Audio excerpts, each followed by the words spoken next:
हम विस्तार से जानेंगे। डॉक्टर दुर्गेश, आप हमारा कार्यक्रम देखते रहिए।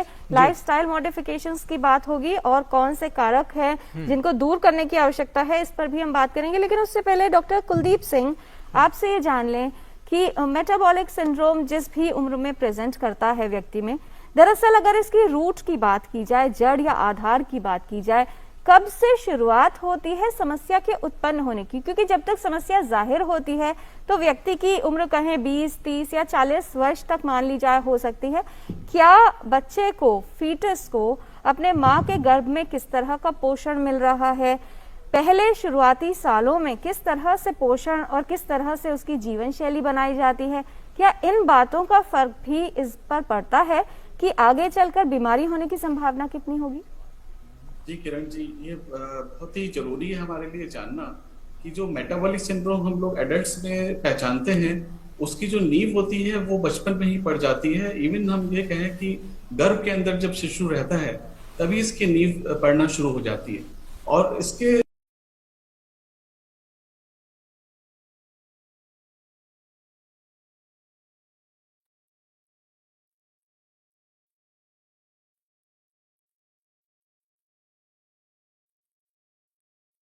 Yes. Good evening all. Welcome to our blood pressure workshop session में आप सभी का स्वागत है। पहले हम चेक पॉइंट देख लेते हैं कि आज क्या क्या ध्यान रखना है हमको सेशन के दरमियान। उसके बाद मैं अपना छोटा सा इंट्रोडक्शन दूंगा, फिर हमारा सेशन स्टार्ट कर देंगे। मेरा नाम पहले तो आपको वीडियो ऑन रख के बैठना है, शांति से एक अच्छे वातावरण में बैठना है। अगर किसी को आपने इनवाइट किया है और उसका ऑडियो चालू नहीं हो रहा है तो उसको बताइएगा। लेफ्ट साइड में कॉल वाया इंटरनेट ऑडियो पे क्लिक करेंगे तो ऑडियो चालू हो जाएगा। और अच्छी तरह से सुनना है तो एक शांत वातावरण में बैठिए और हेडफोन लगा के बैठिएगा। इसका रिकॉर्डिंग करना अलाउड नहीं है, बिकॉज ऑलरेडी रिकॉर्डिंग मिल रहा है आपको यूट्यूब में। और कोई भी दिक्कत है, कोई भी इंफॉर्मेशन चाहिए, मोर इन्फॉर्मेशन, तो आप चैट बॉक्स में लिखिएगा, आपको उसके रिगार्डिंग रिप्लाई दिया जाएगा। मेरी बात करूं तो मेरा नाम मयंक है। बाय बैकग्राउंड एक लॉजिस्टिक कंपनी में काम करता था। खराब खाने पीने की वजह से वजन भी बढ़ गया था और साथ में ब्लड प्रेशर भी आ गया था। ब्लड प्रेशर आया तो डॉक्टर ने दवाई चालू करवा दिया और तुरंत ही चेक किया। फर्स्ट टाइम तो 158 110 आया था। तो डॉक्टर सर ने कार्डियो निकाला और सीधा ट्रीटमेंट पे लगा दिया और बाद में सीधा दवाई चालू कर दे। वो लोग बोला कि अभी लाइफ टाइम इसको लेना है। पर एक अच्छा फ्यूल मिला मेरी भांजी की ओर से। उन्होंने मुझे अच्छा कम्युनिटी बताया तो मैंने एक कम्युनिटी के साथ ज्वाइन किया। तो ऐसा बात हुआ कि 4 महीने में मुझे मेरा ब्लड प्रेशर था वो नॉर्मल होने लगा। फैट लॉस हुआ बॉडी में, 20 kg फैट लॉस हुआ। माइग्रेन का प्रॉब्लम था, उसमें फायदा हुआ। साथ में पैर दर्द करते थे, उसमें फायदा हुआ। तो डॉक्टर सर को फिर से कंसल्ट किया तो उन्होंने धीरे धीरे करके मेरी दवाई बंद करवा दी। तो आज ऐसा है 53 एज कंप्लीट हो गई है और कोई तकलीफ नहीं है। एक अच्छी मेडिसिन फ्री लाइफ जी रहा हूँ, thanks to coach. Because of coach नहीं मिले होते और कम्युनिटी नहीं मिली होती तो ये पॉसिबल नहीं था, क्योंकि मुझे पता नहीं था कितना पानी पीना चाहिए, कितना खाना चाहिए, कौन से टाइम पे खाना चाहिए। सब मुझे यही से मिला, यही कम्युनिटी के थ्रू। तो thanks to again TRM system and my coach. Because of coach की वजह से ही मुझे अच्छी एनर्जी मिली है और अच्छी हेल्थ मिली है। और ये सेशन मैं नहीं लेने वाला हूँ, एक अच्छे एक्सपर्ट आने वाले हैं जो लास्ट 11 ईयर से इस फील्ड के साथ जुड़े हुए हैं, इस कम्युनिटी के साथ जुड़े हुए हैं। उन्होंने खुद का तो अच्छा रिजल्ट पाया, उसकी फैमिली का भी बहुत अच्छा रिजल्ट, और कई फैमिली को उन्हें हेल्प किया है। तो सभी के वेलकम के साथ मैं उनको इनवाइट करना चाहता हूँ senior wellness coach mister Jagat Bhavsar. Welcome sir. Yes, good evening everyone and welcome to our webinar. आप सभी का स्वागत है। काफ़ी सारे लोग, 285 प्लस लोग हमारे साथ जुड़ चुके हैं एंड ईच एंड एवरीवन आज बहुत ही कॉन्शियसली आज हम अमेजिंग टॉपिक के ऊपर बात करने वाले हैं, जहाँ पे जैसे आगे मयंक सर ने बताया। सो हम बात करेंगे ब्लड प्रेशर के बारे में, क्यों ये टॉपिक रखा गया या हम यहाँ पे आज इसके बारे में क्यों डिस्कस करने वाले हैं। तो इसके पीछे भी बहुत सारे रीजन होते हैं। नॉर्मली अलग अलग टाइप के बहुत सारे सेशन में शायद आप इन्वॉल्व रहते होंगे, कुछ ना कुछ वहाँ पे हम चेक करते हैं। पर अभी जो करंट सिनारियो है उसमें मोर और लेस बहुत सारी जगह पे मिसअंडरस्टैंडिंग होती है। काफी सारी बार हमें पता नहीं होता है कि हमारी हार्ट हेल्थ को अगर हमें अच्छा रखना है तो हमें क्या वर्क करना चाहिए, किसके ऊपर काम करना चाहिए। बहुत सारी बार हमें ट्राई करना होता है, हमें प्रिकॉशन लेना होता है, पर सही तरीका नहीं मिलता है। तो विद दिस सेशन, हम ये सेशन के द्वारा कम्युनिटी को हम हेल्प करते, गाइड करते हैं कि कैसे वो हेल्दी वे में अपने जो भी कुछ ब्लड प्रेशर रिलेटेड चैलेंज है या ओवरऑल गुड हार्ट हेल्थ को अगर रखना, बरकरार रखना चाहते हैं या इम्प्रूव करना चाहते हैं, तो क्या प्रिकॉशनरी एक्शन ले सकते हैं। थ्रू आउट दिस सेशन हम पहले तो ब्लड प्रेशर के बारे में समझेंगे। ब्लड प्रेशर के रिगार्डिंग जो रिस्क फैक्टर है, चाहे वो हाई ब्लड प्रेशर है या लो ब्लड प्रेशर है, दोनों चीजों के द्वारा हमें जो रिस्क फैक्टर इन्फ्लुएंस करते हैं उसके बारे में जानेंगे। और सबसे आखिर में हम ये भी जानेंगे किस हिसाब से हम प्रिकॉशनरी मेजर लेके हम इसे मैनेज कर सकते हैं, चाहे वो लो ब्लड प्रेशर हो या चाहे वो हाई ब्लड प्रेशर हो। और हमारी कम्युनिटी में काफी सारे बेहतरीन रिजल्ट भी है जो आपके साथ शेयर किए जाएंगे, जिन्होंने सक्सेसफुली अपनी ओवरऑल वेलबींग को तो इम्प्रूव किया, पर जो भी कंडीशन उनकी रिगार्डिंग ब्लड प्रेशर थी उसमें भी उन्होंने बेहतरीन ट्रांसफॉर्मेशन पाया। तो इनिशियली मैं खुद के एक्सपीरियंस से आप लोगों के साथ ये सेशन की शुरुआत करना चाहूँगा, बिकॉज शायद मैं आपसे ज़्यादा इंटरेक्ट कर पाऊंगा, बिकॉज मेरा भी सेम चैलेंज था। मेरा बिफोर फोटो भी मैं यहाँ पे शेयर करना चाहूँगा। बिफोर 12 इयर्स मेरा भी बहुत सारा ट्रैवलिंग रहता था, दिन भर का बहुत सारा ट्रैवलिंग रहता था। अराउंड ऐसा बोला जाता है कि आने जाने का मिलके मुझे 200 किलोमीटर्स डेली बेसिस पे मिनिमम ट्रैवल करना रहता था जहाँ पे मैं जॉब करता था। सो वो जॉब की वजह से काफ़ी सारा डेली बेसिस पे जो ट्रैवल होता था उसके रिगार्डिंग कुछ ना कुछ गलत खाने पीने की हैबिट फॉलो होती है। बिकॉज ज़्यादातर हम जब ट्रैवल करते हैं तो हमारा बेसिक इंटेंशन क्या होता है कि मिनिमम हमें होल्ड रहना पड़े खाने पीने के लिए। तो हम ऑन द वे कुछ भी मिल जाता है, नमकीन है या जंक फूड है, वो इंटेक करते थे ताकि हमारा मिनिमम टाइम कंज्यूम हो, ब्रेक ना मिले और मैक्सिमम जगह पे हम कवर अप कर पाए, हमारा काम कर पाए। तो ऐसा ही कुछ मेरा सिनारियो था। पर with this habit, with this poor habit, gradually मेरा वेट पुट ऑन हो रहा था और वहां पे एट द एज ऑफ 28 मुझे हाई ब्लड प्रेशर डिटेक्ट हुआ था। और अगर मैं दवाई नहीं लेता था तो मुझे सीवियर, यहाँ पे ये पोर्शन में सीवियर हेडेक रहता था, और जिसकी वजह से काफ़ी सारी बार मुझे इमीडिएटली दवाई लेना पड़ता था, या थोड़ा गुस्सा भी ज़्यादा आता था क्योंकि बॉडी सपोर्ट नहीं करता था। और इतनी कम एज में ये सब कुछ होने का रीज़न जब हमने डॉक्टर से कंसर्न किया तो उन्होंने एक ही चीज़ बताया कि ये सभी कुछ चीज इसलिए हो रहा है क्योंकि आपका वजन ज्यादा है और आपकी लाइफस्टाइल खराब है। जब लाइफस्टाइल की बात की हमें समझ में नहीं आया, पर उन्होंने लाइफस्टाइल के बारे में, खाने पीने के तरीके के बारे में बताया, साथ में उन्होंने बताया स्ट्रेस। बिकॉज जब at the age of 28 because of cancer मेरे फादर नहीं रहे थे, और वो ड्यूरेशन हमारी लाइफ में बहुत सारा चैलेंज लेके आता था, जॉब का भी चैलेंज, साथ में सोशल एक्सपेक्ट जहाँ पे बहुत सारी फैमिली लायबिलिटीज थी, और वो सब कुछ दिमाग में चलता रहता है और उसके कारण हमारा स्ट्रेस बढ़ गया था। और वो स्ट्रेस, खाने पीने की गलत हैबिट और ओवरवेट कंडीशन, ये सभी का कॉम्बिनेशन हमें कहीं ना कहीं दवाइयों के आजू बाजू लेके आ जाता है। तो ऐसा कुछ मेरा कंडीशन था। बस thanks to this community within 2 months मैंने 11 kg फैट लॉस किया, और जो भी हेल्दी एक्टिव लाइफस्टाइल मैंने फॉलो की उसकी वजह से पिछले 12 साल से मैं मेडिसिन फ्री लाइफ इंजॉय कर रहा हूँ। जो भी कुछ मेरा ब्लड प्रेशर रिलेटेड चैलेंज था उसको भी मैं ओवरकम करने में सक्सेसफुल हुआ बिकॉज ऑफ दिस कम्युनिटी। और ये सब कुछ चीज मेरे साथ कैसे हुआ वो मैं जरूर से आज आपको शेयर करूंगा, जिससे आप भी, आपके फैमिली मेंबर या आप खुद यही प्रैक्टिस को फॉलो करते हुए बेहतरीन ट्रांसफॉर्मेशन पाए और आपका जो भी कंडीशन है उसे इम्प्रूव कर पाए। राइट, तो आई होप सभी लोग रेडी है। पर मैं जरूर से आप लोगों का थोड़ा हेल्प चाहूंगा।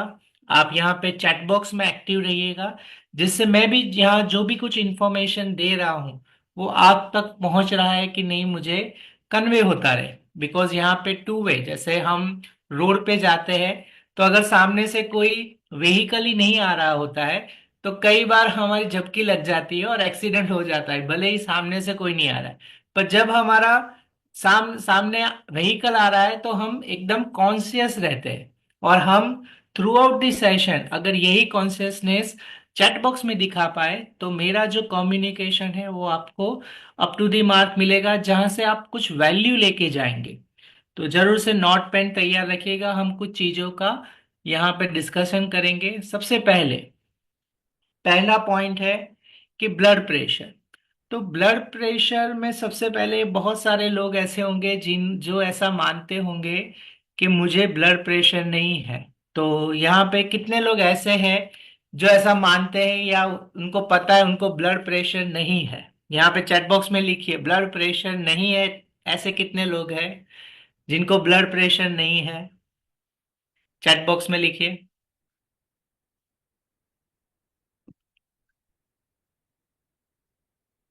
काफी सारे लोग यहाँ पे लिख रहे हैं। सो जो एक्सपीरियंस है उन्हें पता चल गया मैंने क्यों ये सवाल पूछा। तो सबसे पहले जिन्होंने भी मी लिखा है वो गलत है। हम सभी को ब्लड प्रेशर है। अगर ब्लड प्रेशर नहीं होता तो जो कार्डियोग्राम होता है उसमें सीधा लाइन आता। तो जैसे वो फेमस कोट है ना कि अगर लाइफ में चढ़ाव उतार नहीं है, ऊपर नीचे नहीं हो रहा है, तो हम डेड है। वैसे ही आपको अगर ब्लड प्रेशर नहीं है तो आप जिंदा ही नहीं है। हमें ब्लड प्रेशर लो या हाई नहीं होना चाहिए, नॉर्मल होना चाहिए। पर ईच एंड एवरी पर्सन जो लिविंग है वो सभी को ब्लड प्रेशर है। तो आज से अगर कोई भी आपको पूछे तो पहला यहां से सीखने को क्या मिला? हम सभी को ब्लड प्रेशर है, पर मेरे केस में मेरा ब्लड प्रेशर नॉर्मल है। मुझे कोई चैलेंज नहीं है, मेरा हाई ब्लड प्रेशर नहीं है या लो ब्लड प्रेशर नहीं है। ठीक है? तो ये आज हमें समझना है। कुछ फैक्ट्स के बारे में जानेंगे। बहुत ही अमेजिंग फैक्ट है जो शायद आपका हम सभी को आई ओपनिंग यहाँ पे एक सिचुएशन में डाल सकता है कि मोर और लेस पूरे साल में 7.5 मिलियन लोग ऐसे होते हैं, यानी 75 लाख लोग ऐसे होते हैं जो because of high blood pressure पूरे साल में उनकी मृत्यु होती है। तो 75 लाख लोग ईयरली सिर्फ और सिर्फ ब्लड प्रेशर से डेड होते हैं। और ऐसा बोला जाता है कि पूरी दुनिया में हर तीसरा व्यक्ति ऐसा है जो हाई ब्लड प्रेशर का शिकार होता है, एवरी थर्ड पर्सन। तो यहाँ पे भी जैसे 375 लोग हैं, आप देखेंगे तो हर तीसरा चौथा व्यक्ति इसमें से भी ऐसे है जो 125 लोग ऐसे होंगे जिनको ब्लड प्रेशर का चैलेंज होगा, जो नॉर्मल नहीं है। जिससे हमें समझना है कि ये कितना इम्पोर्टेंट है।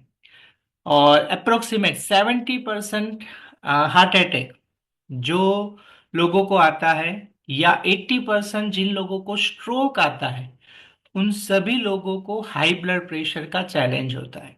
सो इसके लिए भी हमें ये समझना जरूरी है ब्लड प्रेशर क्यों इंपॉर्टेंट है। और मोस्ट इम्पॉर्टेंट, और ये बहुत ही अलार्मिंग चीज है कि 20%, विश्व में 20% लोग जिनको हाई ब्लड प्रेशर का प्रॉब्लम है उनको पता ही नहीं होता है कि उनको हाई ब्लड प्रेशर का प्रॉब्लम है। यानी 20% लोग ऐसे हैं जो हाई ब्लड प्रेशर के पेशेंट, अगर 10 लोग हैं तो 2 लोग ऐसे हैं जिनको पता भी नहीं है कि उनको हाई ब्लड प्रेशर है। इसीलिए इसीलिए जब भी हम सुनते हैं पहला हार्ट अटैक आया और वो पर्सन आज दुनिया में नहीं है, क्यों ऐसा हुआ? बिकॉज ऑफ दिस रीजन के 20% लोग ऐसे होते हैं जिनको पता ही नहीं होता है कि उनको हार्ट रिलेटेड या प्रेशर रिलेटेड चैलेंज है। और इसलिए ऐसे अवेयरनेस प्रोग्राम में बहुत सारी चीज आपको पता चलेगी, सिम्टम्स के बारे में पता चलेगा, जिसे हम टेक होम पॉइंट ले सकते हैं, ताकि हम और हमारी फैमिली ये सिचुएशन में ना आए, ये 20% का पार्ट ना बने। राइट? तो ये इंपॉर्टेंट कुछ फैक्ट्स थे जिसे हमें समझना है। और अभी हम समझेंगे एक्चुअली ब्लड प्रेशर है क्या। ब्लड प्रेशर जब भी हमारा हार्ट, हम जब से बॉर्न हुए हैं और जब हमारा मृत्यु होगा, इस ड्यूरेशन में कभी भी हमारा हार्ट कभी भी कोई भी तरीके का आराम नहीं करता है। वो हमेशा धबकता रहता है, यानी उसकी धड़कन चालू ही रहती है। तो ये जो धड़कन होती है या जो पंपिंग हो रहा है, जो हमारा हार्ट जो पंपिंग कर रहा है, और वो जब भी पंप करता है तो जो हमारे जो ब्लड ब्लड है हमारे बॉडी में, वो हमारी आर्टरीज में जब मूव होता है, और वो जो प्रेशर क्रिएट होता है आर्टरीज के अंदर, उसे ब्लड प्रेशर कहा जाता है। सिंपल लैंग्वेज में अगर समझाएं तो आपका हार्ट है, जब हार्ट ऐसा एक्सपांड होता है, एक्सपांड, तब वो हार्ट में से जो भी कोई ब्लड है वो वेन्स में जाता है या अलग अलग ऑर्गन में पहुंचना स्टार्ट करेगा। जब वो फूलेगा यानी उसका पंप बाहर धकेलेगा यानी बाहर पंप करेगा, और जब वो श्रिंक होगा तब वो बॉडी में से जो भी कुछ अनहेल्दी अनहेल्दी ब्लड था ऑर्गन में से जब वापिस आया, उसे ब्लड हार्ट में लेने का ट्राई करेगा जब वो सिकुड़ेगा। तो ये सिचुएशन है, और इसके जो प्रेशर का नापदन है उसे सिस्टोलिक एंड डायसिस्टोलिक प्रेशर कहा जाता है। यानी जब हमारा जो हार्ट है वो ब्लड को आर्टरीज की तरफ फेंकेगा तो उसे सिस्टोलिक बोला जाता है, जो अपर लिमिट होता है। जैसे जिन लोगों को हाई ब्लड प्रेशर या नॉर्मल प्रेशर जब चेकअप कराते हैं तो जो बड़ा अंक आता है, बड़ा जो नंबर आता है, उसे सिस्टोलिक प्रेशर बोला जाता है। और जो जब हार्ट अंदर की तरफ ब्लड को खींचता है तो वो नीचे का होता है, जिसे डायसिस्टोलिक प्रेशर कहते हैं। तो ये बेसिक था। और नॉर्मल रेंज हम सभी को पता है, शायद आपको भी चेक बॉक्स में पता होगा तो यहाँ पे मेंशन कर सकते हैं। कितने लोगों को पता है नॉर्मल रेंज क्या होता है?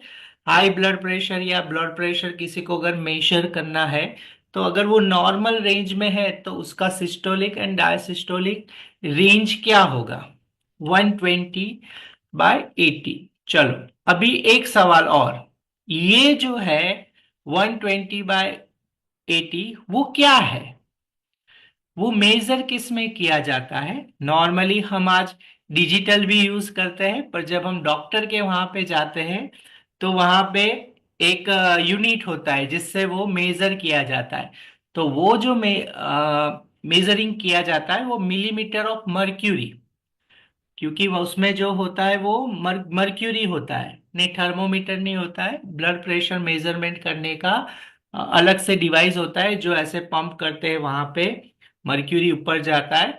तो वो जो अंक है उसे मिलीमीटर ऑफ मर्क्यूरी बोला जाता है। तो आपकी जानकारी के लिए कि ये जो, हाँ पारो, जिसे गुजराती में पारो बोलते हैं, तो उस हिसाब से आप यहाँ पे वो चेक कर सकते हैं। अगेन, अगर कोई पर्सन ऐसा है जिसे प्रिकॉशनरी मेजर रखने की जरूरत है, या प्री हाइपरटेंशन, जिसको ब्लड प्रेशर होने का चांसेस ज्यादा हो गया है, तो वो स्टेज में उनका अपर लिमिट क्या आता है? जो रेंज होता है उनका, जो सिस्टोलिक ब्लड प्रेशर होता है, वो 120 से 139 के बीच में आता है। और जो नीचे का जो लेवल होता है, अंक होता है, वो 80 to 89 होता है, जहां पे प्रिकॉशन लेना हमें शुरुआत कर देना चाहिए या हमारी लाइफस्टाइल में बदलाव करना चाहिए। अदरवाइज हम आगे जाके मेडिसिन के ऊपर डिपेंड होंगे और हमारा रेगुलर मेडिकेशन शुरू हो जाएगा रिगार्डिंग ब्लड प्रेशर। तो वहां पे सेकंड जो लेयर है, जहां पे हाई ब्लड प्रेशर स्टेज 1, जहां नॉर्मली जो हमारा जो रेंज होगा या आपका जो ब्लड प्रेशर होगा वो रेंज आएगा। आप इसका स्क्रीनशॉट भी ले सकते हैं। जिन लोगों को आपको यहाँ पे नोट्स वगैरह बनाना है तो बेस्ट है कि यहाँ पे आप लिख सकते हैं कि जो हाई ब्लड प्रेशर स्टेज 1 है, जहां पे 140 159 के बीच में हमारा जो रीडिंग आता है, और जो लोअर जो रहता है वहां पे 90 से 99 के बीच में है, और स्टेज 2 में 160 से 179, और जो नीचे का है वो 100 प्लस आना शुरुआत हो जाता है। और नॉर्मली इमरजेंसी स्टेज पे वो जो अंक है वो 200 प्लस भी रहता है, और नीचे का अंक होता है वो 120 प्लस रहता है। तो ये ये जो कैटेगरीज है जहां पे अलग अलग लेयर है या अलग अलग स्टेजेस है जो इन्फ्लुएंस करता है हमारा करंट सिचुएशन, हाइपरटेंशन में हम कहाँ पे है अभी, फिलहाल हमारा स्टेज क्या है, या हमें किस हिसाब से कहाँ पे है हम। तो अगर हमारा अभी फिलहाल अगर आपका जो भी ब्लड प्रेशर आप मेजर कर रहे हैं वो 120 से 139 के बीच में आ रहा है, जो अपर नंबर, और जो नीचे का नंबर है वो 80 से 89, तो हमें प्रिकॉशन करके उसका प्रिवेंशन के जो भी कुछ मेजर आज यहाँ पे शेयर किए जाए वो हम फॉलो करेंगे। अभी जान तो लिया कि ये लेवल कौन से हैं, क्या क्या स्टेजेस होते हैं, और अभी मेन इंपॉर्टेंट चीज है कि हमें ब्लड प्रेशर आता क्यों है। कोई भी ब्लड प्रेशर नॉर्मल रेंज में नहीं रहता है, चाहे लो हो जाता है या हाई हो जाता है। तो उसके पीछे के मेन रीजन क्या होते हैं जो एक पर्सन को ब्लड प्रेशर का बीमार या ब्लड प्रेशर की दवाई के ऊपर डिपेंड बना देता है। तो उसके उसके जो मेन रीजन है उसे हम अलग अलग 3 कैटेगरी में डिवाइड करेंगे, जिसमें सबसे पहला है लाइफस्टाइल। सबसे पहला है लाइफस्टाइल, और लाइफस्टाइल में जो one of the important aspect है वो है स्ट्रेस। जैसे यहाँ पे सत्या जी ने कहीं लिखा है स्ट्रेस। तो लाइफस्टाइल में सबसे पहला जो पॉइंट है वो है स्ट्रेस। बिकॉज आज के दिन में बहुत सारे लोगों को कोई ना कोई तरीके के ऑफिस में, बिजनेस में, फैमिली में, पढ़ाई में कहीं ना कहीं उनको स्ट्रेस ज्यादा होता है, और बिकॉज ऑफ दैट बहुत सारे चैलेंजेस उनको हाई ब्लड प्रेशर रिलेटेड आते हैं, और वहां पे उनको ब्लड प्रेशर ज्यादा होने का चांसेस बढ़ जाता है। लाइफस्टाइल में second and most important reason है जो है सिडेंट्री लाइफस्टाइल, यानी पूरे दिन आपका फिजिकल एक्टिविटी बहुत ही कम होता है, आप दिन भर एक्टिव नहीं होते हैं। हम सभी लोगों को आज की डेट में टेक्नोलॉजी के कारण हमारा फिजिकल एक्टिविटी बहुत लो हो गया है, और उसके कारण हमारा एक्टिवनेस जब कम होता है, और उसी के रीजन से अलग अलग तरीके के चैलेंजेस हमारे बॉडी में बढ़ते हैं, और उसमें blood pressure one of the important aspect है। तो ये पहला पॉइंट था जिसमें अलग अलग 2 सब पॉइंट के बारे में हमने डिस्कस किया, जो लाइफस्टाइल का एक पार्ट थे, जो हम पूरे दिन में हमारा जो दिन है वो कैसे गुजारते हैं वो इन्फ्लुएंस करता है। अभी दूसरा एस्पेक्ट होता है फूड हैबिट्स। लाइफस्टाइल तो आ गया, पर सेकंड है फूड हैबिट।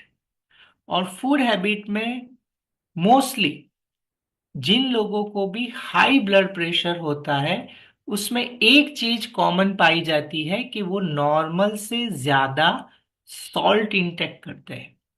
यहाँ पे हम लिख सकते हैं कि हमारे खाने में अगर सॉल्ट कंटेंट ज्यादा है, नमक की मात्रा ज्यादा है, तो वो पॉसिबल है कि आने वाले टाइम में हमें हाई ब्लड प्रेशर हो सकता है because of wrong food habit.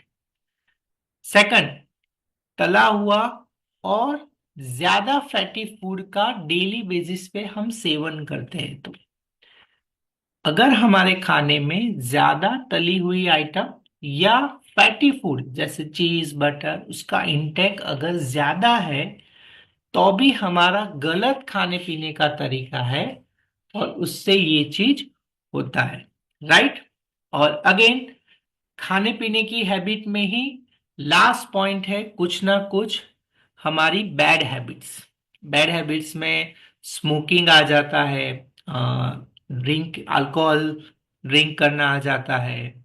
बहुत सारे लोग ऐसे होते हैं जो सोडा का ओवर कंजप्शन करते हैं, वो भी इन्फ्लुएंस करता है। तो खाने पीने के तरीके में ये 3 इंपॉर्टेंट एस्पेक्ट है जो अगर हमारी लाइफस्टाइल का पार्ट है तो पॉसिबल है कि हमें high blood pressure in future आ सकता है। और इसके अलावा अगर हम मेडिकेशन या अदर डिसीजेस की बात करें, उसके कारण से भी हमें हाई ब्लड प्रेशर हो सकता है। जो कुछ डिसीजेस का मैं यहाँ पे जिक्र करना चाहूंगा। तो सबसे पहला है डायबिटीज। डायबिटीज को राजरोग बोलते हैं। क्यों राजरोग बोलते हैं? बिकॉज डायबिटीज के कारण मल्टीपल हमारे बॉडी में कुछ ना कुछ चैलेंजेस आने का पॉसिबिलिटीज बढ़ जाता है। किडनी के रिगार्डिंग, हार्ट के रिगार्डिंग, कोलेस्ट्रॉल रिगार्डिंग बहुत सारी चैलेंजेस हमें आ सकती है अगर हमारा शुगर कंट्रोल नहीं है तो डायबिटीज जिन लोगों को है उनको भी हाई ब्लड प्रेशर हो सकता है। सेकंड, जो भी लोगों का नींद कंप्लीट नहीं हो रहा है, यानी जिनको भी इंसोमिया या नींद के रिलेटेड जिन लोगों को भी चैलेंज है, उनको भी हाई ब्लड प्रेशर होने का पॉसिबिलिटीज बहुत ज्यादा है कंपेयर टू नॉर्मल पर्सन। तो ये भी एक हमें चेक करना है, क्या हमारी 6 से 8 घंटे की नींद कंप्लीट हो रही है। अगर कॉन्स्टेंटली आपको नींद रिलेटेड चैलेंज है तो जरूर से हमें चेक करवाना चाहिए। हमें कहीं ना कहीं हमारा ब्लड प्रेशर रेगुलर बेसिस पे चेकअप करवाना है। हमें ये चैलेंज हो सकता है, राइट। एंड लास्ट है कुछ मेडिकेशन। कुछ सर्टेन मेडिकेशन जैसे सर्दी रिगार्डिंग, कफ रिगार्डिंग, पेन किलर है, किसी को आर्थराइटिस है, अस्थमा है, डिप्रेशन की कोई लोग टैबलेट्स लेते हैं, तो वो एंटी डिप्रेशन जो टैबलेट्स होती है वो सब के कारण में भी हमें हाई ब्लड प्रेशर हो सकता है। यानी उसका साइड इफेक्ट है जहां पे हमें हाई ब्लड प्रेशर होने का चांसेस बढ़ जाता है। तो ये रीजन है जो एक हेल्दी पर्सन को lifestyle, food habit and diseases या मेडिकेशन के कारण वो हाई ब्लड प्रेशर का शिकार हो सकता है। अभी हाई ब्लड प्रेशर होने से मेरी लाइफ में क्या चैलेंज हो सकता है, मुझे क्या तकलीफ हो सकती है, तो उसमें बहुत ही इंपॉर्टेंट एस्पेक्ट है। हाई ब्लड प्रेशर हमारी बॉडी को अलग अलग तरीके से अफेक्ट करेगा। अगर हाई ब्लड प्रेशर है तो ब्रेन में क्लॉट्स आ जाएंगे और उसके कारण फ्यूचर में मुझे स्ट्रोक आ सकता है। हाई ब्लड प्रेशर के कारण मेरी आंखों में भी तकलीफ हो जाती है, मेरा ब्लरी विजन हो सकता है। तो हाई ब्लड प्रेशर मेरी आंखों को भी कमजोर कर सकता है और इसीलिए हमें हाई ब्लड प्रेशर के रिगार्डिंग प्रिकॉशनरी एक्शन लेने चाहिए। बोन्स बोन्स रिगार्डिंग, यानी हाई ब्लड प्रेशर में भी एक रिस्क फैक्टर है जहां पे ओस्टियोपोरोसिस, यहाँ पे हमारी हड्डियों में से कैल्शियम की मात्राएं कम हो जाती है और हमारा बोन यानी बोन मास जो है वो कम हो जाता है। तो वहां पे बोन को भी चैलेंज हो सकता है अगर मुझे हाई ब्लड प्रेशर का चैलेंज है, राइट। अगेन किडनी की रिगार्डिंग हाई ब्लड प्रेशर के जो भी कुछ चैलेंजेस है उसके कारण आर्टरीज में डैमेज होता है और आर्टरीज में जब डैमेज होता है जो हमारे किडनी फेलियर को इन्फ्लुएंस करता है, तो वहां पे भी एक चैलेंज हो सकता है। तो ब्रेन है, आंखें है, बोन्स है, किडनी है और लास्ट में हमारे सेक्सुअल ऑर्गन, उसमें भी चैलेंजेस हो सकता है। इसीलिए जब बहुत सारे लोगों को हम देखते हैं जिनका reproductive system up to the mark नहीं है, जिनमें कंसीव करने का चैलेंज होता है और इसी के कारण आज की डेट में इतने सारे आईवीएफ सेंटर भी ओपन है। ये इसीलिए होता है बिकॉज ऑफ स्ट्रेस या हाई ब्लड प्रेशर, उनका रिप्रोडक्टिव सिस्टम भी वीक हो जाता है और वो कंसीव या नेक्स्ट जनरेशन प्लान नहीं कर पाते। तो हमें ये भी ध्यान में रखना है कि क्या हम जो भी कुछ लाइफस्टाइल फॉलो कर रहे हैं उसमें ये सब चीज का रिस्क फैक्टर भी है, तो हमें ध्यान रखना चाहिए, राइट। तो अगर किसी पर्सन को कुछ सिम्टम्स के बारे में बताऊं कि हाई ब्लड प्रेशर है कि नहीं, अगर कुछ सिम्टम्स के बारे में जिक्र करें तो नॉर्मली 20% लोगों को हार्ट अटैक आने तक उनको पता ही नहीं चलता है कि उनको हाई ब्लड प्रेशर है और कभी भी उनको हार्ट अटैक आ सकता है, क्योंकि उसके सिम्टम्स बहुत सारे लोग निग्लेक्ट करते हैं। पर पहला सिम्टम्स है कि आपको हेडेक करना, हेडेक होना, फ्रीक्वेंटली आपको हेडेक का असर लग रहा है या मॉर्निंग में, दोपहर में आपको सीवियर हेडेक से आप सफर हो रहे हैं, तो वो पहला सिम्टम्स है कि आपको हाई ब्लड प्रेशर है।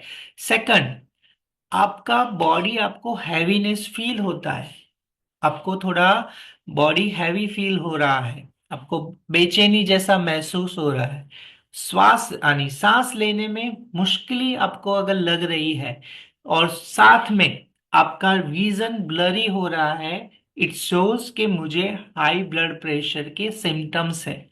अगर कोई पर्सन को लो ब्लड प्रेशर है तो वहां पे उनको डिजीनेस लग सकता है, शॉक जैसा आ जाता है, उनका ऑक्सीजन सप्लाई कम होने की वजह से उनका सांस फूल जाता है, बहुत सारी जगह पे उनका ब्रेन फंक्शनिंग, बहुत सारे लोग मूर्छित हो जाते हैं यानी बेहोश हो जाते हैं, बिकॉज जब उनका प्रेशर लो हो जाता है उनको शुगर दिया जाता है, ऐसा हो आपने देखा होगा। तो वो ऐसा क्यों होता है? बिकॉज उनके वहां पे लो ब्लड प्रेशर का उनको चैलेंज है, राइट? तो अभी अभी फॉर एग्जाम्पल हमें इसे प्रिवेंट करना है। कितने लोग आप में से ऐसे हैं जिनको ये है कि मुझे कुछ हैबिट्स के बारे में पता चले ताकि मैं उसे मेरी लाइफस्टाइल में इंक्लूड करूं और मुझे आने वाले टाइम में ऐसा चैलेंज ना हो? कितने लोग इंटरेस्टेड है? आप चैट बॉक्स में लिख सकते हैं भी।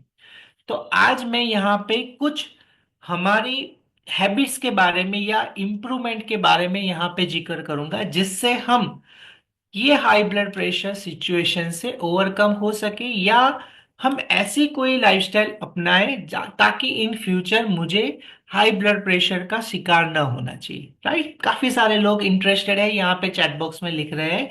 तो अभी कुछ पॉइंट्स मैं यहाँ पे जिक्र करूंगा, तो आप जरूर से उसे नोट डाउन कर सकते हैं। सबसे पहली चीज, हमें कोई भी पर्सन को अगर ब्लड प्रेशर को ओवरकम करना है तो सबसे पहले स्ट्रेस मैनेजमेंट वो हमें सीखना है। स्ट्रेस मैनेजमेंट में सबसे पहले क्या आएगा? जिन लोगों का भी नेचर बहुत ही गुस्सेल है, यानी गुस्से वाला है, बहुत ही क्या कहते हैं उसे, इमोशनल है, अगर आप इमोशनल है, ज्यादा गुस्से वाले हैं, इमोशनल है, या किसी और पर्सन की लाइफ में बहुत ज्यादा इंटरेस्ट लेते हैं, अभी जैसे यूक्रेन में और रशिया के बीच में भी वॉर हो रहा है, उसमें भी आपको बेचैनी हो रही है, यानी बहुत ज्यादा आप सेंसिटिव है, तो सबसे इंपॉर्टेंट चीज, ऐसा जो नेचर है वो हमें कंटिन्यूअस फियर में रखता है और हमें चिंता में रखता है, और चिंता चिता समान होती है। वैसा हम एक टैगलाइन बोलते हैं कि चिंता एक चिता समान होती है। तो उसके रिगार्डिंग हमें सबसे पहला हैबिट डेवलप करना है कि अननेसेसरी टेंशन नहीं लेना है, उसे हमें दूर अवॉइड करना है। ऐसी अननेसेसरी जहां पे हमें बोझ लेके घूमना पड़े ऐसी बातों में हमें इन्वॉल्व नहीं होना है, उसे दूर रखना है। सेकंड चीज, हमें बहुत सारी जगह पे ऐसा हमारा नेचर होता है जो ऑफिस में अलग होता है, घर पे अलग होता है। काफी सारे लोग आप देखेंगे कि जो ऑफिस में बहुत ही मजे से रहते होंगे पर घर पे एकदम गुस्से वाले रहते होंगे, या घर पे एकदम शांत है ऑफिस में गुस्से वाले रहते होंगे। तो ऐसा नहीं करना है, डबल रोल नहीं करना है। हम जैसे है वैसे ही हर जगह पे हमें बिहेव करना है, या हमारा नेचर सबके साथ समान होना चाहिए। तो आपको आपकी रोल प्ले करने का दिमाग में कोई भी तरीके का स्ट्रेस नहीं रहेगा, आप नेचुरली इंजॉय करेंगे आपके पूरे दिन को। तो ये सबसे इम्पोर्टेंट है। आ, जो हमारी जब ऐसा डबल रोल होता है तो ब्लड को जल्दी काम करना होता है और वहां पे प्रेशर फ्लक्चुएशन ज्यादा होगा एक सिनारियो से दूसरे सिनारियो में अपने आप को ढालने के लिए। तो ये नहीं होना चाहिए।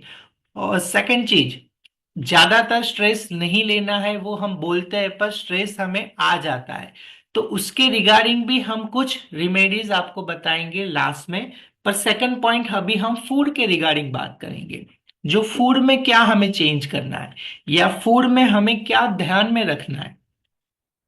तो इंपॉर्टेंट चीज जो हमने आगे बताया कि एक्सेस सॉल्ट इंटेक हमें अवॉइड करना है। अगर आपका या आपके फैमिली मेंबर में कोई ऐसे पर्सन है जो ऊपर से नमक डालते हैं, ईच एंड एवरी टाइम दाल में नमक डालेंगे, कोई सलाद लेंगे उसमें नमक डालते हैं, तो हमें उनको समझाना है कि ये एक रॉन्ग हैबिट है, इसे हम अवॉइड कर सकते हैं या अवॉइड करना चाहिए, राइट। अगेन, जिन लोगों को भी कॉफी चाय ऐसी ज्यादा इंटेक, कॉफी चाय वगैरह ज्यादा इंटेक करने का हैबिट है, तो उनको भी हमें अवॉइड करना है। बहुत सारे लेडीज को हैबिट होता है कल रात का खाना सुबह में खाना, यानी बासी जो खाना है, रात का बचा हुआ खाना कई बार हम दूसरे दिन दोपहर में खाते हैं। तो ये हमें कंटिन्यूअस कट ऑफ कर देना है।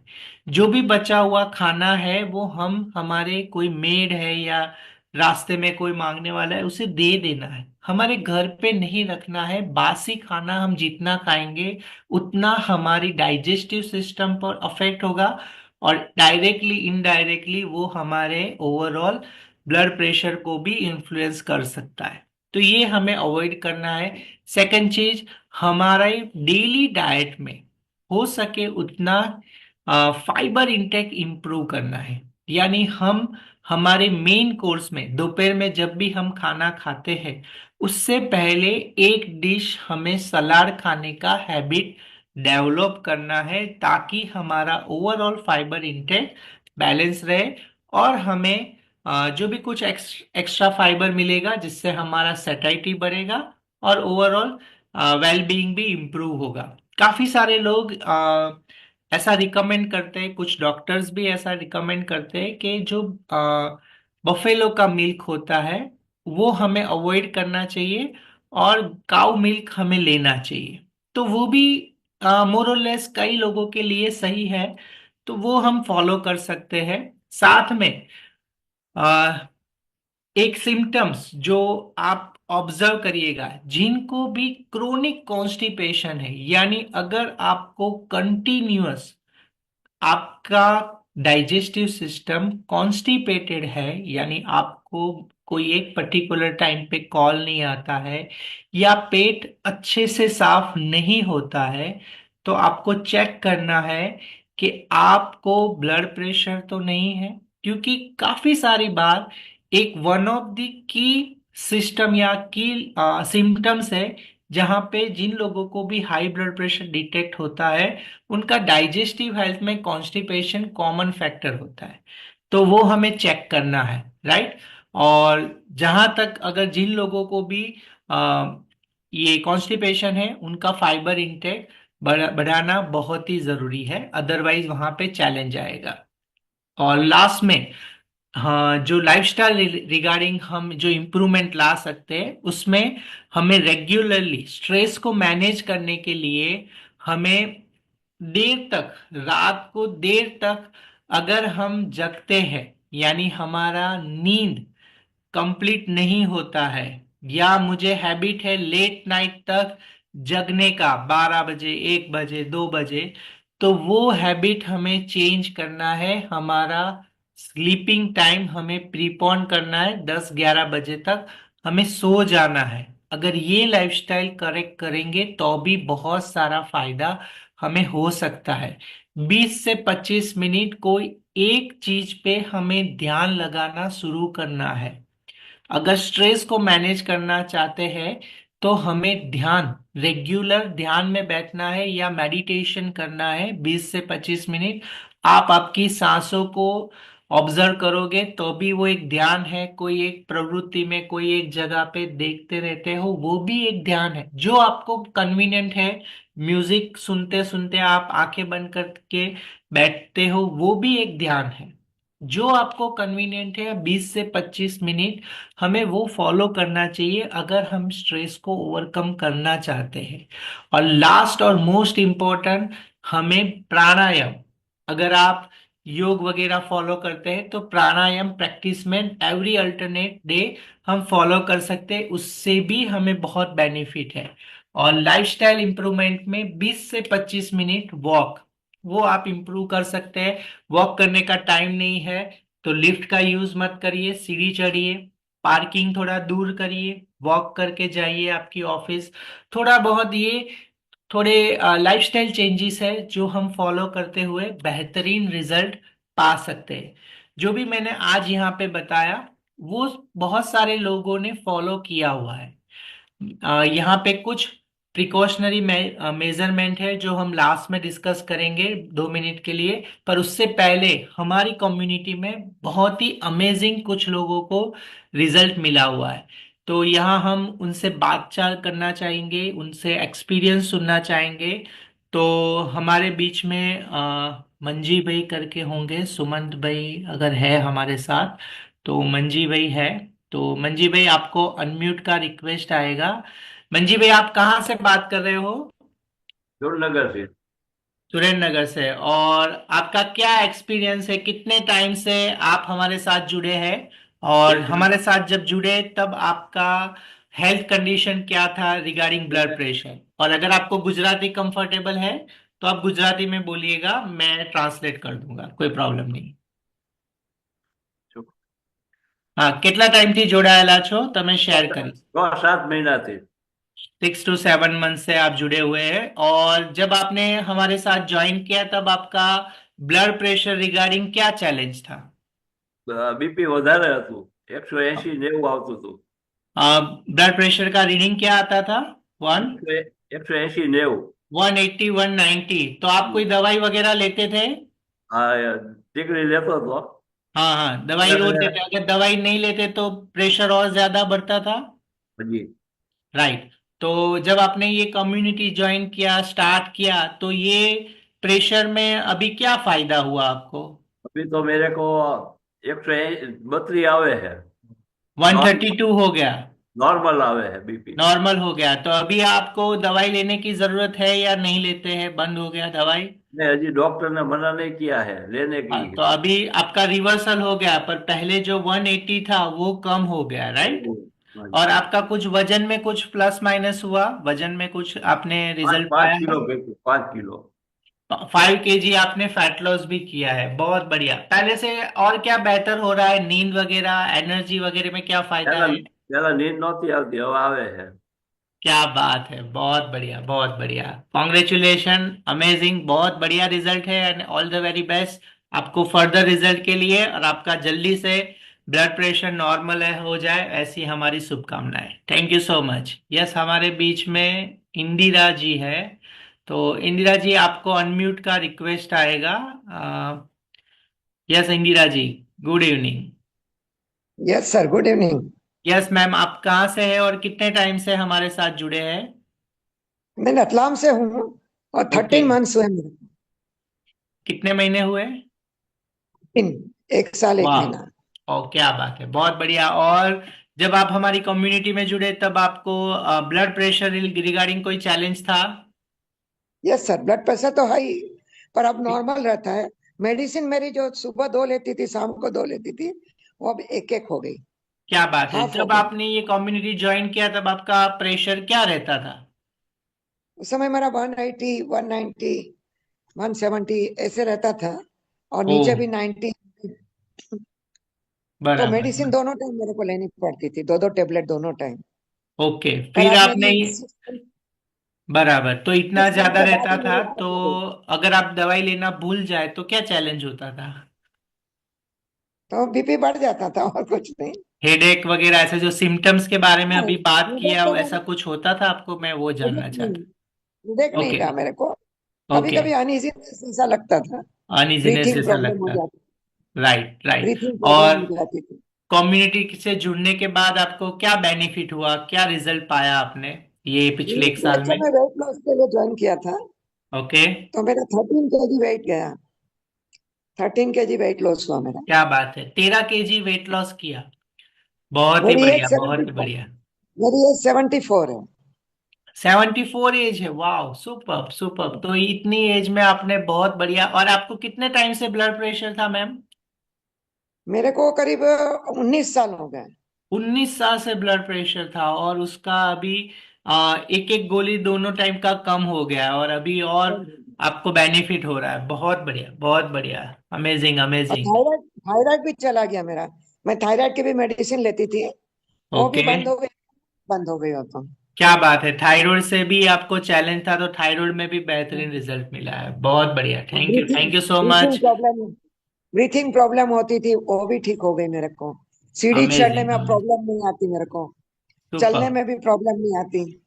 यानी पहले जब आप सीढ़ियाँ चढ़ते होंगे तो सांस फूलती थी, तो वो अभी नहीं हो हाँ, रहा है।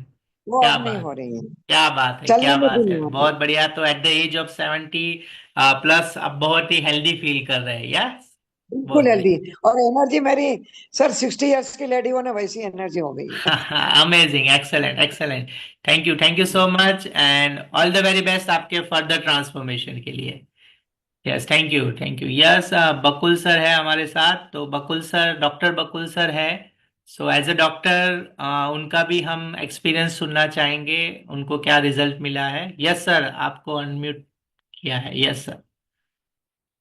मेरा नाम डॉक्टर बकुल शर्मा है। और जैसे आपने सब बताया ना, वही चीज मुझे हो रही थी। क्योंकि मैं डॉक्टर था, क्लिनिक में ज्यादातर बैठना पड़ता था, बैठे बैठे स्ट्रेस होता था। तो स्ट्रेस होता था तो मुझे क्रेविंग होता था। तो इजी अवेलेबल अभी चाय कॉफी बाहर के जो पड़ी के है वो सब खा रहा था। और ऐसे खाते पीते, और ऐसे ही मेरा वेट 96 kg हो गया था। और ये वेट के कारण मुझे पसीना तेज आ रहा था, चलने फिरने में गड़बड़ी होती थी। और हम जल्दी से खड़ा नहीं हो पा रहे थे मैं। और ऐसे ही एक दिन आधी रात को मुझे सांस लेने में गड़बड़ी हुई।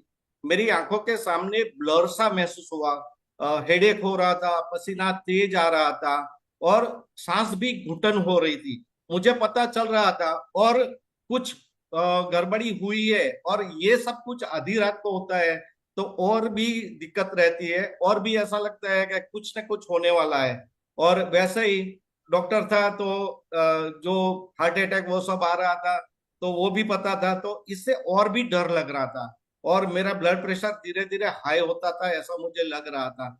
और तुरंत मैं मेरे मित्र की हॉस्पिटल पहुंचा। वहां पे मेरा जो ब्लड प्रेशर नापा 180/110 था, 180 110 था। तुरंत लेबोरेटरी टेस्ट करवाया तो कोलेस्ट्रॉल बॉर्डर पे आया और प्री डायबिटिक में हुआ। तो डॉक्टर ने भी मुझे कहा कि आप कुछ वजन कम करोगे तो कुछ दवाई कम हो सकती है, और मुझे आईसीयू में एडमिट कर दिया। वही चीज मैंने ध्यान रखा कि डॉक्टर ने कहा है वजन कम करना है, लेकिन मैं आयुर्वेदिक डॉक्टर था तो मैं ये मेरी जो दवाई थी वो मैं ले रहा था। लेकिन मेरी जो लाइफस्टाइल थी, फूड स्टाइल था, वो तो सेम ही रहा था। तो 4-5 किलो वजन कुछ कम हुए, फिर वही रफ्तार वापिस 96 kg हो जाता था। और ऐसे ही आप सब इधर है, बैठे हैं, वैसे ही मुझे भी मेरे कोच ने बिठाया था। और इन्होंने, मेरे कोच ने जो कहा वही चीज मैंने किया। और ये गुड न्यूट्रिशन मैंने लिया। और पहले दिन इनका टेस्ट तो बहुत बढ़िया है, आप लोगों ने भी लिया है। और वही लेते लेते मैंने 6 महीने में 24 kg वेट लॉस किया, फैट लॉस किया। और अभी तक मैंने 27 kg वेट लॉस किया, फैट लॉस किया। ये सब कुछ फैट लॉस हुआ तो मेरा ब्लड प्रेशर धीरे धीरे नॉर्मल हुआ, मेरा कोलेस्ट्रॉल धीरे धीरे नॉर्मल हुआ, और मैं जो प्री डायबिटिक में था वो भी नॉर्मल हुआ, शुगर मेरा। और मेरे डॉक्टर ने बारी बारी से मेरी जो दवाई थी वो धीरे धीरे कम किया। और आज मैं 60 इयर्स की एज में मेडिसिन फ्री लाइफ जी रहा हूँ। Amazing amazing, congratulation sir and excellent result आपने शेयर किया, थैंक यू सो मच आपके रिजल्ट के लिए। और अभी हम बात कर रहे थे, शुरुआत में मैंने जैसे बताया, कुछ मैं प्रैक्टिकल टिप्स आपको देना चाहूंगा। जयमिक जी एंड जयंती जी है, और थैंक यू सो मच, आपने हैंड रेस किया, but because of the time constraint हम आज आपका रिजल्ट नहीं जान पाएंगे। हम कल मॉर्निंग में आपका रिजल्ट सुनेंगे, बट अभी फटाफट से कुछ प्रैक्टिकल जो टिप्स है वो हम यहाँ पे जरूर आपको देना चाहेंगे, जो लाइफ टाइम हमें फॉलो करना है। तो सबसे पहली, बिकॉज ये प्रैक्टिकल चीज इसलिए मैं बोल रहा हूं क्योंकि इसके इसके जो नुकसान थे ना, वो मैंने देखे हुए हैं रूबरू। बहुत सारे लोगों ने देखा होगा रात को 2 से 4 के बीच में आ, लोगों को कुछ ना कुछ हार्ट रिलेटेड चैलेंज आते हैं और वो शायद गिर जाते हैं या उनको कोई तकलीफ हो जाती है। तो मैंने मेरी आंखों के सामने ऐसा देखा हुआ है कि रात को अचानक से बाथरूम के लिए, वॉशरूम के लिए किसी को जगने की हैबिट होती है, तो फटाफट से उठ के जब चलने लगते हैं अचानक से गिर जाते हैं। देखा है? और वो सिचुएशन में तब उनको अचानक से हार्ट अटैक आता है और वो अनटाइमली उनकी जान भी गंवाते हैं। तो वो न हो उसके लिए क्या करना चाहिए? तो कभी भी हम रात के टाइम पे जब भी हम जब सोने जाते हैं, यानी ऐसा बोला जाता है कि आप रात को 7, 7:30 या 8 बजे के बाद में पानी पीना कम कर दीजिए। एक आध घूंट जितना पिए, ज्यादा पानी मत पिए। अगर आपको बोलना है, कुछ बात कर रहे हैं, थोड़ा बहुत सिप लगा दिया, ठीक है, पर ओवर वाटर इनटेक मत करिए। सेकंड चीज, फिर भी आपको रात को यूरिनेशन का कॉल आता है या आपको जाना होता है, तो आप आपकी जगह पे जब भी आपकी आंख खुलती है 2 से 3 मिनट आप वो पोजीशन में या उल्टे ऐसे होइए। और जब भी आप वेकअप होना चाहे उससे पहले एक तरफ सो के एक आध मिनट होल्ड करिए, फिर वो आपकी जगह पे बैठिए, वहां पे सिटिंग पोजीशन में रहिए और देन आप खड़े होइए। ये तब इसलिए होता है कि रात के टाइम पे हमारा बॉडी टेम्परेचर एकदम से लो होता है और हमारे बॉडी में नाइट्रिक ऑक्साइड की कमी होती है, और जिसके कारण हमें ये जो भी कुछ हार्ट रिलेटेड चैलेंज है वो सप्लाई में चैलेंज आता है और तब हमें ये हार्ट अटैक होने का चांस रहता है। तो हम एज अ जब वेकअप होते हैं थोड़ी देर के लिए, जैसे ये प्रैक्टिस हम फॉलो करते हैं, थोड़ी देर एक जगह पे बैठते हैं, थोड़ा मूवमेंट करते हैं, फिर सिटिंग पोजीशन में रहते हैं, तो हमारा बॉडी टेम्परेचर बढ़ता है, ब्लड सर्कुलेशन फिर से नॉर्मलाइज होता है, और फिर हम अगर अपनी जगह पे खड़े होते हैं तो ये चैलेंज नहीं आएगा। तो ये one of the life saving tip है जो आज आपने ये हमारा वेबिनार अटेंड किया उसके लिए। Second tips, each and every one, हम अगर 30+ है तो हमारा एवरी मंथ या एवरी वीक, अगर आपके घर में है तो एवरी वीक हमारा ब्लड प्रेशर हमें चेक करना है। अगर आपके घर में नहीं है तो आप एवरी मंथ डॉक्टर के पास जाइए और आपका ब्लड प्रेशर चेक कराइए। रिगार्डलेस आप दवाई ले रहे हैं नहीं ले रहे हैं, हमें रेगुलर ब्लड प्रेशर चेक करना है। और ज्यादा जिनको भी अभी ब्लड प्रेशर है, बहुत ज्यादा हैवी एक्सरसाइज हमें अवॉइड करना है। बहुत ज्यादा हमें हैवी एक्सरसाइज नहीं करना है। प्रैक्टिकली आप 20, 25 मिनट, 40 मिनट वॉक करते हैं, दैट्स मोर देन इनफ। बहुत ज्यादा हैवी एक्सरसाइज हमें नहीं करना है। ग्रेजुअली आपका हेल्थ इंप्रूव हो, कोलेस्ट्रॉल लेवल बैलेंस हो, फिर आप आगे बढ़ सकते हैं जब आपका फिजिकल हेल्थ इंप्रूव हो। अचानक से वो ज्यादा नहीं करना है। अगेन, जिन लोगों को हाई ब्लड प्रेशर है वो तो चैलेंजिंग है, पर लो ब्लड प्रेशर भी हमारे लिए चैलेंजिंग है। तो वहां पे भी हमें हमारे फूड के ऊपर इंप्रूवमेंट लाना है। हमारे पास पिपरमिंट है, ऐसी गोली रखना है। अचानक से अगर हमारा शुगर लो हो जाता है, ऐसा कुछ हो जाता है, तो हमारे पास ऐसी हैंडी कुछ ना कुछ चीज हमें बस पर्स में कैरी करना जरूरी है। ये हमारा हैबिट रखना है, अगर मुझे चैलेंज है तो मैं ये चीजें फॉलो कर सकता हूँ। और लास्ट एंड मोस्ट इम्पोर्टेंट, हमें हमारे वेट को आइडियल वेट पे रखना है। हमारा वन ऑफ द इम्पोर्टेंट गोल होना चाहिए कि हमारा हेल्दी वेट मेंटेन रहना चाहिए। हेल्दी एक्टिव लाइफस्टाइल हम फॉलो करें, हमारे खाने पीने में ध्यान रखें, सॉल्ट इंटेक कम करें। ये बेसिक चीजें हैं जो हम ध्यान में रखते हैं, और बहुत सारे लोगों को ये सब चीजें पता नहीं होती। तो जो भी लोग आज फर्स्ट टाइम हमारे ये वेबिनार का पार्ट है, आपके लिए बहुत ही बढ़िया सरप्राइज है कि आप हमारी ये कम्युनिटी में, जो हेल्दी कम्युनिटी है, बहुत सारे लोगों की लाइफ में एक हेल्दी हैबिट्स डेवलप करने में हमारी कम्युनिटी हेल्प करती है।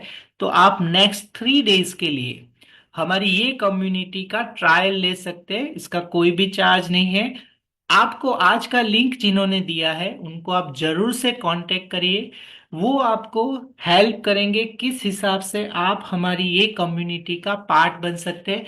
और जिन्होंने भी ये रिजल्ट शेयर किए वैसे ही अमेजिंग रिजल्ट आपका भी आप भी पा सकते हैं। और कैसे पा सकते हैं, क्या प्रोसेस रहता है, ये सभी कुछ चीज आपके वेलनेस कोच आपको गाइड करेंगे। तो मेक श्योर जैसे ही ये कॉल कंक्लूड होता है आप उनको एक कॉल करिए, आप उनसे कांटेक्ट करिए और हमारे नेक्स्ट 3 डेज के लिए हमारी कम्युनिटी का लिंक आप पा सकते हैं।